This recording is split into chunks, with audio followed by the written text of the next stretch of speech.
नमस्कार श्रोताओं, शाम के ठीक 7:20 हुए हैं और ये समय है आपके अपने कार्यक्रम स्पोर्ट्स स्कैन का।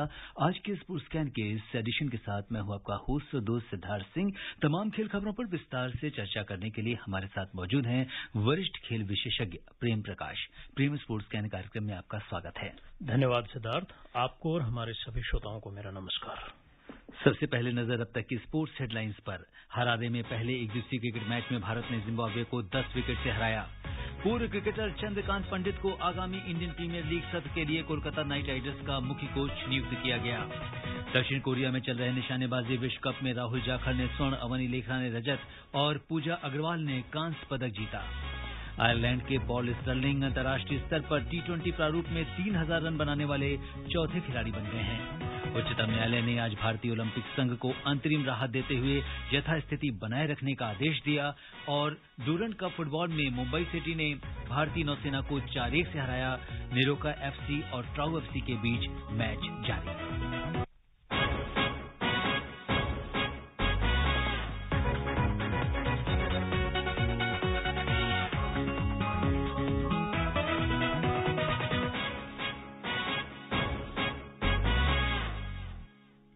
और खेल खबरों की शुरुआत करते हैं क्रिकेट से। हरारे में पहले एक दिवसीय क्रिकेट मैच में भारत ने जिम्बाब्वे को 10 विकेट से हरा दिया है।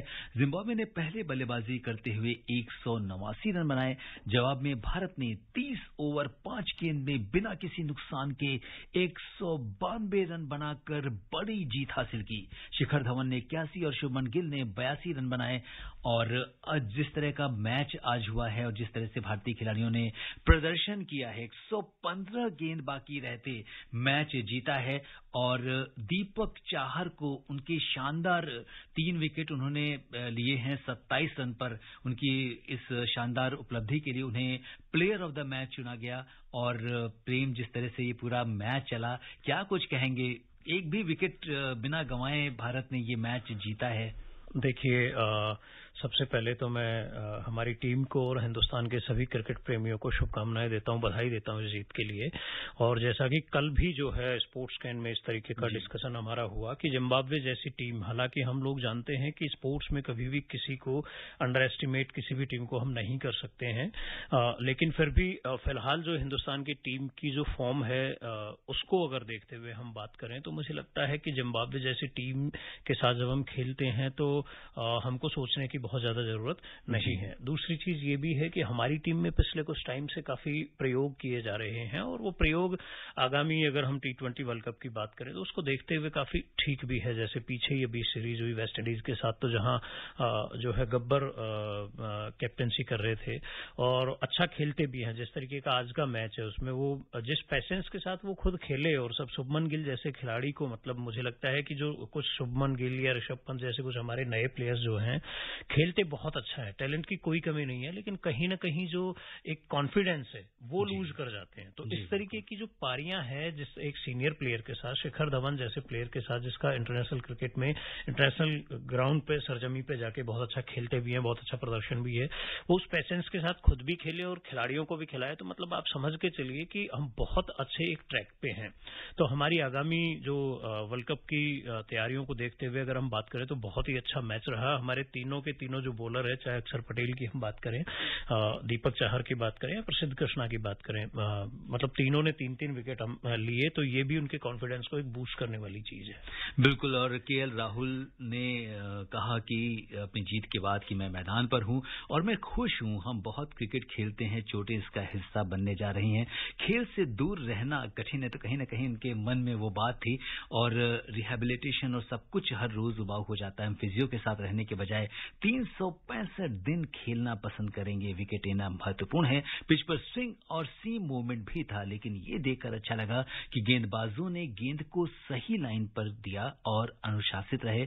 और उन्होंने कहा कि ये जीत उनके लिए बहुत मायने रखती है।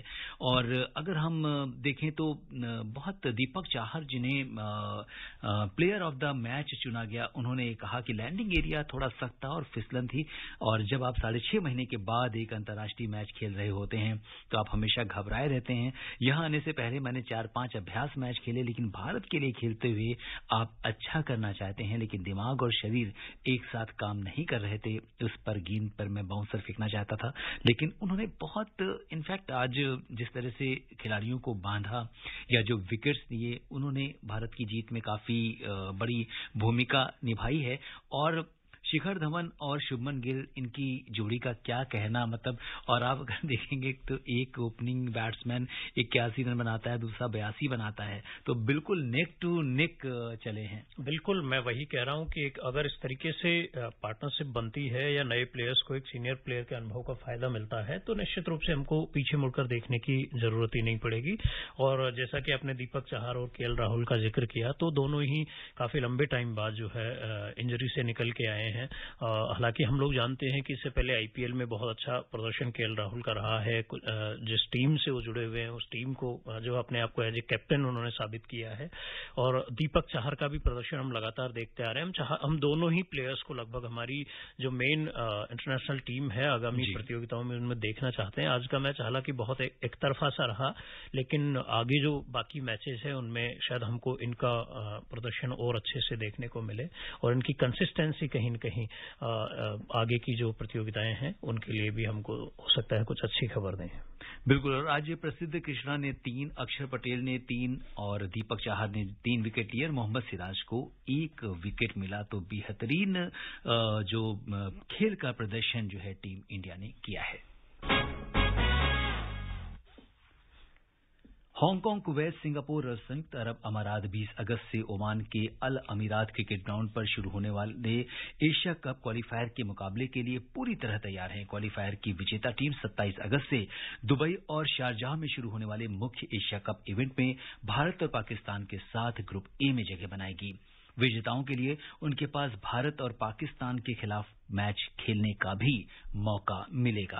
क्वालीफायर में संयुक्त अरब अमारात 12वें स्थान के साथ सर्वोच्च रैंकिंग वाली 2020 टीम है, लेकिन हाल के फॉर्म के अनुसार एशिया कप में ग्रुप ए स्थान के लिए 4 दावेदारों के बीच बहुत अंतर नहीं दिखाई दे रहा है। हांगकांग पिछले महीने जिम्बाब्वे में 2022 आईसीसी T20 विश्व कप ग्लोबल क्वालीफायर बी में सिंगापुर पर अपनी 7 विकेट की बड़ी जीत से उत्साहित है। उनके पास एक अनुभवी पूर्व प्रथम श्रेणी क्रिकेटर और आयरलैंड के अंतर्राष्ट्रीय ट्रेंट जॉनसन के मुख्य कोच के रूप में भी हैं। तो अब जो टीमें हैं जो क्वालीफायर के बाद आएंगी टीम में, तो वो भी अब पूरी तरह से अपनी तैयारी में जुट गई हैं और मुकाबले के लिए तैयार हैं। देखिए, सबसे अच्छी बात तो यही है कि क्रिकेट कहाँ कहाँ फैल रहा है। जिन कंट्रीज की हम सोच भी नहीं सकते, वहां पे उन कंट्रीज की जो है क्रिकेट की टीम एशिया कप में जो है क्वालीफायर के लिए खेलेंगी।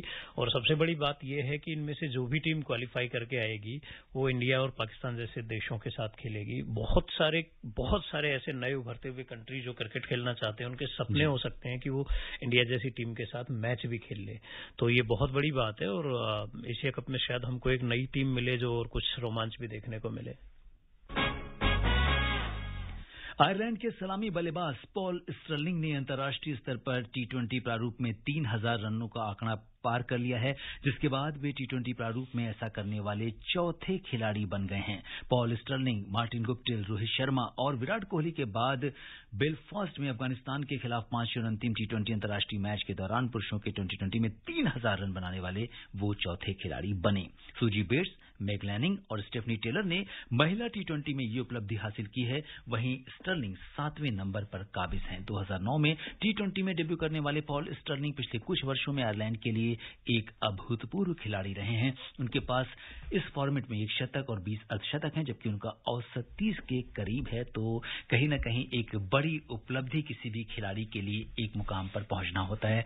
और अगर हम देखें तो प्रेम, आप खुद एक प्लेयर रहे हैं, अंतर्राष्ट्रीय स्तर पर आपने देश का प्रतिनिधित्व किया है। किस तरह की फीलिंग होती है उस समय? निश्चित रूप से अगर जब आप किसी देश के लिए खेलते हैं, अपनी देश की राष्ट्रीय टीम के लिए खेलते हैं और कुछ ऐसे आंकड़े जो वर्ल्ड वाइड अगर हम बात करें कि बेस्ट 4, बेस्ट 5 या टॉप 10 में आप शामिल होते हैं, तो निश्चित रूप से बड़ी खुशी की बात होती है। और खासकर जब हम बात करें किसी ऐसे कंट्री से जहां की टीम को बहुत कम लोग ही जानते हैं और वहां से एक प्लेयर इस तरीके का कारनामा करता है, तो केवल उसी देश में नहीं बल्कि बहुत सारी और टीमों के लिए भी प्रेरणा बन जाती है।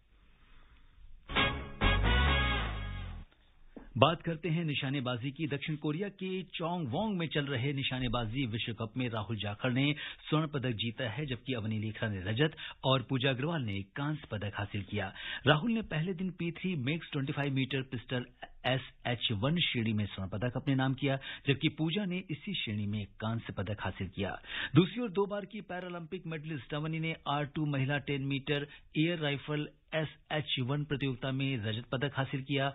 20 वर्षीय अवनी ने क्वालिफाइंग राउंड में 626.1 के स्कोर के साथ पहला स्थान हासिल किया था, जबकि फाइनल में उन्होंने 247.8 के स्कोर के साथ सिल्वर मेडल जीता। अवनी ने जीत की खुशी जाहिर करते हुए ट्वीट किया कि चोंगवोंग 2022 निशानेबाजी विश्व कप की SH1 10 मीटर एयर राइफल आयोजन में जो रजत पदक जीतना वो बेहद रोमांचक है और उससे बहुत खुश हैं। क्वालिफाइंग राउंड में शीर्ष स्थान उन्होंने हासिल किया था और मुश्किल स्थिति के बावजूद पदक जीता। उन्होंने कहा कि मैं अपने प्रदर्शन से बेहद खुश हूं।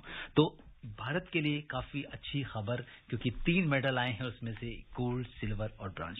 निश्चित रूप से बहुत बड़ी खबर है। अभी अभी कॉमनवेल्थ गेम्स खत्म हुए हैं और थोड़ा सा हम लोग पहले से ही बात भी कर रहे हैं कि निशानेबाजी को जो है वहां पे नहीं रखा गया, नहीं तो शायद हो सकता है हमारी मेडल टैली जो है और काफी हद तक ऊंचाइयां छूती।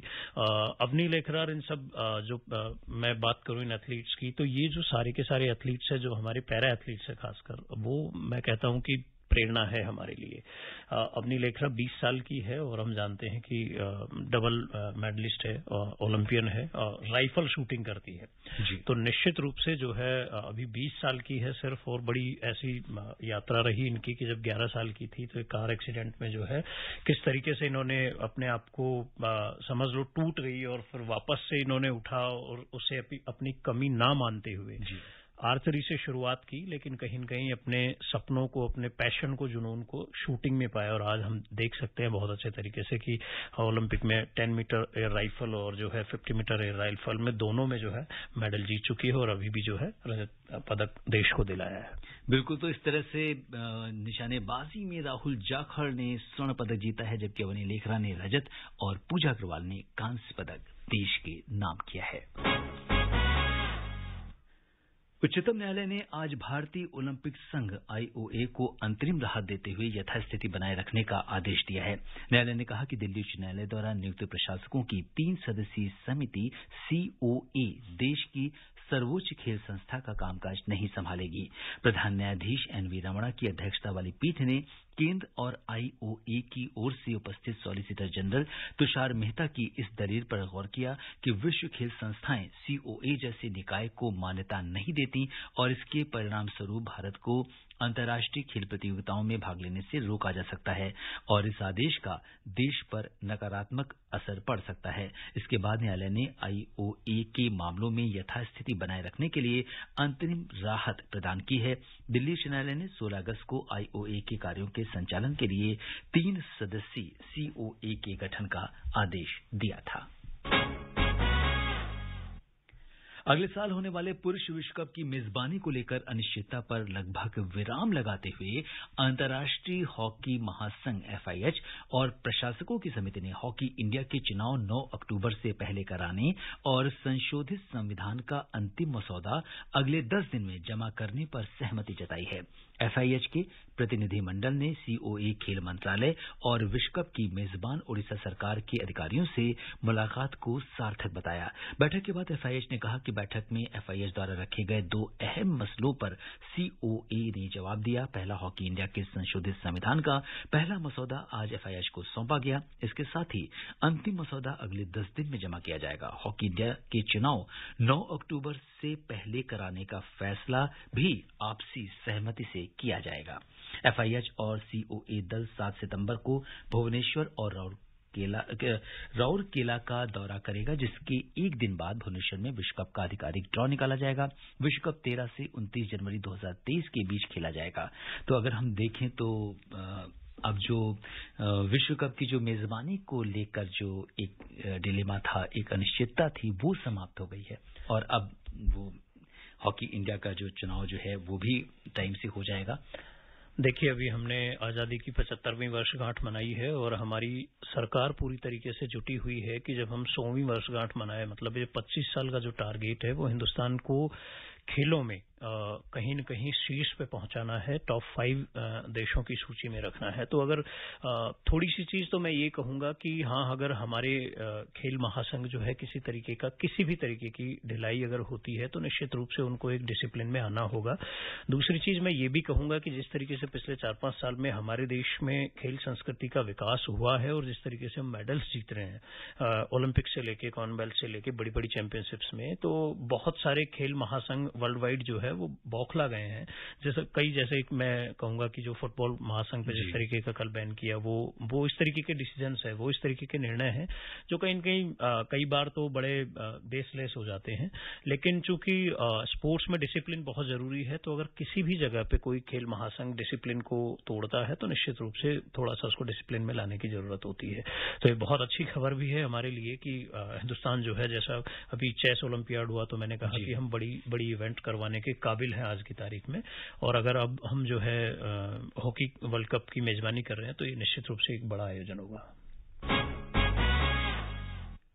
एशिया के सबसे पुराने फुटबॉल टूर्नामेंट डूरंड कप का 131वां संस्करण इस समय चल रहा है। टूर्नामेंट में आज इम्फाल में नेरोका एफसी और ट्राउ एफसी के बीच मैच खेला जा रहा है, और अगर इस मैच के ताजा समाचार की बात करें तो नेरोका ने 3-1 की बढ़त बना ली है और काफी 64 मिनट का खेल हो चुका है इस समय। और इससे पहले के गेम की बात करें तो मुंबई सिटी ने भारतीय नौसेना को 4-1 से हरा दिया था। डूरंड कप टूर्नामेंट के मैच कोलकाता, गुवाहाटी और इम्फाल में खेले जा रहे हैं। इसमें 20 टीमें हिस्सा ले रही हैं। 5-5 टीमों को 4 ग्रुप में रखा गया है। डूरंड कप के पिछले संस्करण में गोवा ने मोहम्मडन एफसी को हराकर खिताब जीता था। तो अभी फिलहाल अगर हम देखें प्रेम, तो शुरुआती मुकाबले चल रहे हैं, और जिस तरीके से पहला मैच मुंबई सिटी ने जीता और इसके बाद अब ये दोनों टीमों के बीच नेरोका और ट्राउ एफसी के बीच मैच चल रहा है। देखिए, ये टूर्नामेंट की अगर हम बात करें तो जैसा आपने बताया 131वां संस्करण 1888 में 1888 में शिमला में इस का आगाज हुआ, और सबसे सफल टीमों की हम अगर बात करें तो मोहन बागान और ईस्ट बंगाल है, जहां अब एक टाइम तक हम मोहन बागान और ईस्ट बंगाल को लगभग देश का हर खेल प्रेमी जो थोड़ा बहुत फुटबॉल से जुड़ा हुआ है वो जानता था। लेकिन एक लंबी यात्रा है 131 साल की, इस बीच हमको जो है, और मैं एक बात बता दूं, दोनों ही टीमों की जिनकी मैंने बात की 16 बार खिताब जीते हैं, सबसे सफलतम टीमें हैं। हालांकि अभी बहुत सारी दूसरी टीमें हैं जो अपना परचम लहरा रही है, और उसका जो पॉजिटिव साइड है वो मैं ये देखता हूं कि इसका मतलब ये हुआ है कि देश भर में फुटबॉल को लेके एक नए तरीके की तैयारी शुरू हुई है। हर जगह से, लगभग देश के प्रत्येक क्षेत्र से लगभग फुटबॉल में खिलाड़ी पैदा हो रहे हैं, और हम चाहते हैं कि सुनील छेत्री जैसे बहुत सारे प्लेयर्स हमको इन टूर्नामेंटों के माध्यम से मिले। बिल्कुल, अगर हम देखें तो ग्रुप ए में मोहम्मडन एफसी और बेंगलुरु एफसी ने अपने अपने मैच जीते हैं। इसके अलावा ग्रुप बी में मुंबई सिटी ने अपना मैच जीता है, और इसी तरह से ग्रुप डी में ओडिशा ने भी अपना मैच जीता है।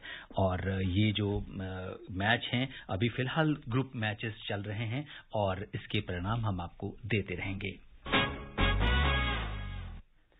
भारत के प्रतिष्ठित घरेलू कोच चंद्रकांत पंडित को आगामी इंडियन प्रीमियर लीग सत्र के लिए कोलकाता नाइट राइडर्स का मुख्य कोच नियुक्त किया गया है। चंद्रकांत पंडित ब्रेंडन मैकुलम की जगह लेंगे, जो अब इंग्लैंड टेस्ट टीम के मुख्य कोच हैं। भारतीय घरेलू सर्किट में सबसे प्रतिष्ठित कोच में से एक चंद्रकांत पंडित के मार्गदर्शन में हाल ही में मध्य प्रदेश ने अपना पहला रणजी ट्रॉफी खिताब जीता था, और इससे पहले वो मुंबई और विदर्भ के साथ कई बार राष्ट्रीय चैंपियनशिप जीत चुके हैं, तो काफी लाइमलाइट में थे। और इस बार तो रणजी के बाद चंद्रकांत पंडित के ऊपर काफी सारी ये चूंकि जिस तरह से उन्होंने इसमें खिलाड़ियों का मार्गदर्शन किया था, काफी तारीफ हो रही थी उनकी, और अब वो कोलकाता नाइट राइडर्स के मुख्य कोच बन गए हैं।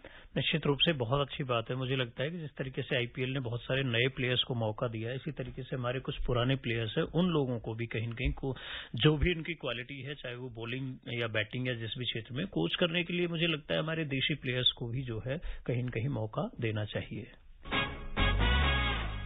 और श्रोताओं, समय अनुमति नहीं दे रहा है कि हम कुछ और खेल खबरों पर चर्चा करें। प्रेम, आप हमारे स्टूडियो में आए, तमाम खेल खबरों पर विस्तार से चर्चा करने के लिए आपका बहुत बहुत आभार। धन्यवाद सिद्धार्थ, शुभ रात्रि। श्रोताओं, स्पोर्ट्स कैन में आज के लिए बस इतना ही। अगर आप इस कार्यक्रम को दोबारा सुनना चाहते हैं तो लॉग ऑन कर सकते हैं हमारी वेबसाइट newzoneair.nic.in पर। इसी के साथ अपने होस्ट और दोस्त सिद्धार्थ को दीजिए अनुमति। नमस्कार, शुभ रात्रि।